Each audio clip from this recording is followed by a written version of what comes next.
Hello guys, welcome to my channel. Yap, pasti teman-teman semua sudah tahu apa yang akan saya jelaskan, yaitu siklus nitrogen. Nah, tanpa basa-basi, let's go. Oke teman-teman, perkenalkan nama saya Febri Azari, dan di sini saya akan menjelaskan kepada teman-teman semua bagaimana proses daur nitrogen itu. Sebelumnya ada yang sudah tahu atau ada yang belum tahu bagaimana proses daur nitrogen itu? Nah, bagi teman-teman yang belum tahu, nggak sia-sia dong nonton video ini. Dan di sini saya akan berbagi kepada teman-teman semua bagaimana proses daur nitrogen itu.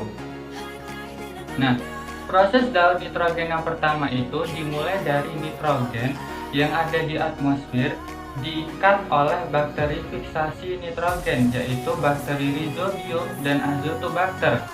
Dan bakteri itu terdapat di akar tanaman polong-polongan, ditandai dengan bentuk bintil-bintil pada akar tanaman tersebut. Nah, di bintil-bintil itulah terdapat bakteri Rhizobium dan Azotobacter yang mengikat gas nitrogen yang ada di atmosfer.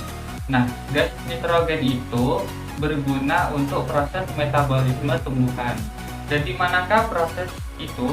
Teman-teman bisa lihat, proses itu terdapat pada gambar ini. Kemudian teman-teman bisa lihat apa sih fungsi gambar hewan dan tumbuhan ini. Nah, jika suatu saat hewan dan tumbuhan itu mati, akan diuraikan oleh dekomposer. Nah, dekomposer ini terdiri dari jamur dan bakteri. Nah, setelah dekomposer ini menguraikan atau membusukkan hewan dan tumbuhan yang mati itu, terjadilah yang namanya pembentukan amonia. Nah, proses pembentukan amonia ini dinamakan amonifikasi.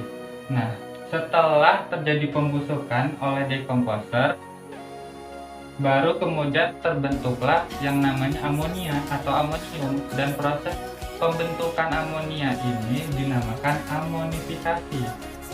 Nah, kalau proses pembusukan itu namanya dekomposisi. Bedakan ya teman-teman, dekomposer itu yang melakukan atau tumbuhan yang melakukan penguraian itu dinamakan dekomposer, sedangkan prosesnya dinamakan dekomposisi.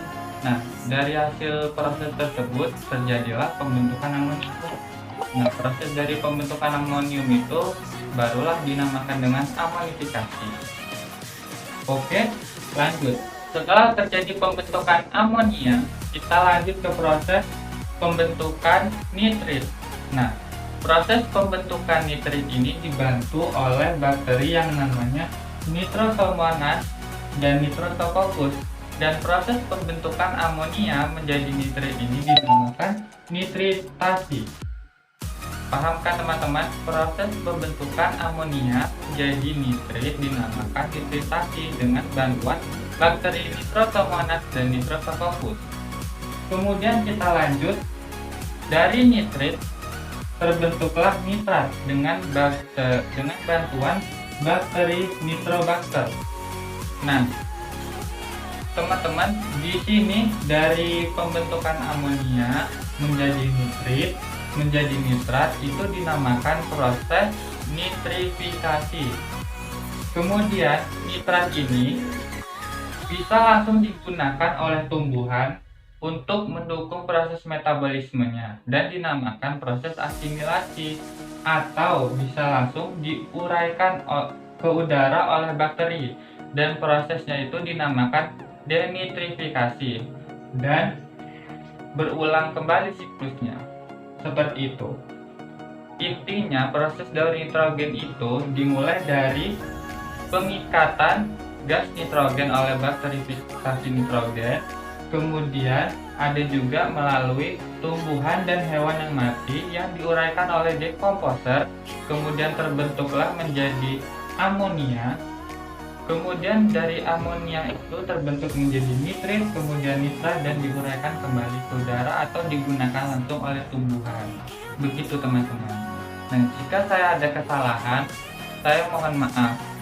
Baiklah teman-teman, terima kasih, sampai jumpa.